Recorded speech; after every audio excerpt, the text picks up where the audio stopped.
एक बड़ी सुंदर कथा है कि अर्थ अनर्थ कैसे करता है। ध्यान से सुनो। एक बार कबीर दास जी और उनकी मां जंगल के रास्ते से गुजर रहे थे। अब गुजर रहे थे तो रास्ते में उनको एक बड़ी सी पोटली मिल गई, और उस पोटली में क्या, जैसे ही उस पोटली को खोला तो देखा उसमें सोने के सिक्के, अशर्फियां। माँ ने कहा पुत्र बहुत अच्छा हो गया, अब तो हम धनवान बन जाएंगे। कबीरदास जी ने कहा माँ इसको छूना मत, दूर हो जाओ इससे। क्यों? ये तो अर्थ है। बोले ये अर्थ नहीं है, ये अनर्थ है, इससे दूर हो जाओ। ये धन अच्छा नहीं है। पुत्र अच्छा क्यों नहीं है? बोले माँ इस धन को कमाने में न तो हमने परिश्रम किया है न मेहनत की है, तो ये धन हमारा नहीं है, पता नहीं किसका होगा, इसको मत उठाओ। तो माँ ने कहा कि बेटा तुम कैसी बात करते हो, ये तो धन है, जिसको मिला उसी का है, उठाओ और चलो। कबीरदास जी ने कहा माँ तो अभी रुक जाओ, मैं तुमको चमत्कार दिखाता हूं इस धन का। दोनों छिप गए, कबीरदास जी भी उनकी माँ भी। इतने में सामने से 4 डाकू आए। अब चारों डाकू आए तो कबीरदास जी दौड़ के गए उनके पास। बोले आगे आपको पोटली मिलेगी, उठाना मत। डाकू ने कहा क्यों नहीं उठाएंगे, हम जरूर उठाएंगे। बालक समझ करके कबीरदास जी का अवहेलना कर दी, और उन्होंने सामने देखा तो सच में पोटली। पोटली उठाई तो देखा उसमें सोने के 1000 सिक्के गिने। डाकू तो इतने खुश हो गए कि अब तो हमारी कई पीढ़ी को चोरी करने की जरूरत नहीं, इतना धन मिल गया। बड़े खुश हो गए। सो सब धन लेकर के वहीं पेड़ था उसके नीचे बैठ गए। अब कबीरदास जी की माँ ने कहा कि देखा पुत्र, वो सब ले गए और हम खाली रह गए। बोले माँ अभी देखते रहो, तुम देखो अब क्या होता है। दोनों बैठे, कबीरदास जी उनकी माँ देख रही है, और डाकू जो है वहीं पेड़ के नीचे धन लेके बैठ गए और धन को गिनने। गिना तो हिसाब लगाया कितने हैं, बोले 1000 सोने के सिक्के हैं। अजय तो एक एक के हिस्से कितने आएंगे, बोले हम 4 हैं तो हमारे 250 स्वर्ण मुद्राएं सबके हिस्से लगेंगे।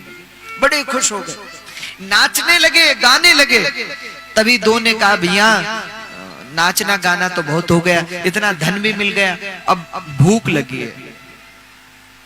तो बोले ऐसा करो तुम 2 शहर से भोजन ले आओ, और हम 2 जो हैं वो यहाँ, हम में से 2 लोग धन की रखवाली में बैठेंगे।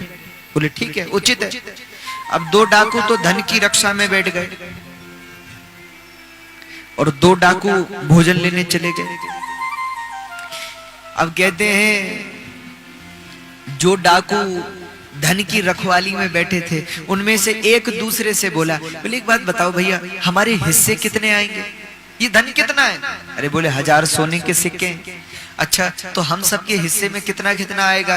बोले 250 स्वर्ण मुद्राएं हिस्से आएंगे। बहुत बढ़िया। अच्छा एक बात बताओ भैया। बोले हाँ। बोले वो जो 2 लोग भोजन लेने गए हैं, बोले हाँ, अगर वो मर जाए तो? अगर वो 2 मर जाए तो कितना हिस्से आएगा? अरे बोले तब तो 500 हिस्से लगेगा। अच्छा तो एक काम करेंगे ना, क्या? जैसे ही वो आएंगे, हमारे पास तो बंदूक है, निपटा देंगे दोनों को।